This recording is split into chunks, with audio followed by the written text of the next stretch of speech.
മണവാളന്റെ കസേര ഒഴിഞ്ഞെടുക്കാണല്ലോ. കക്ഷി എവിടെ? ഞാനവനെ കണ്ടിട്ടുമില്ല, പരിചയപ്പെട്ടിട്ടുമില്ല. കൊച്ചു പെൺപിള്ളേരൊക്കെ പോകുന്നുണ്ട്. നിന്റെ ഈ പരിപാടി ഇവിടെ നടക്കത്തൊന്നുമില്ല, മനസ്സിലായില്ലേ?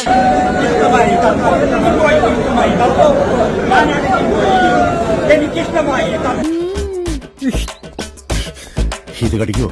ബിസ്ക്കറ്റ് ഇട്ടോണ്ടിരുന്ന കടിക്കൂല, ഓടാൻ വന്ന ഉദ്ദേശം കൊണ്ട് കടിച്ച് കീറും. ഇന്നലെ രണ്ടുപേരെ കടിച്ചത്. അപ്പൊ ഇനി എന്ത്?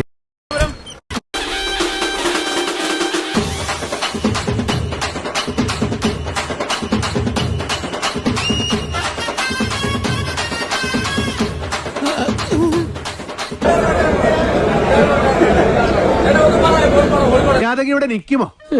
അയ്യോ, ഞാൻ മര്യാദയ്ക്ക് നിക്കുന്നേ, പക്ഷെ അടികൊണ്ട് ഇങ്ങനെ ആയിപ്പോയതാ സത്യം. ആ ശരിയാക്കാൻ ഞങ്ങള് പലതും ആലോചിക്കും. അതൊന്നും ആരും അറിയാൻ പാടില്ല. അടിപൊളി. അവിടെ ഇരിക്കും.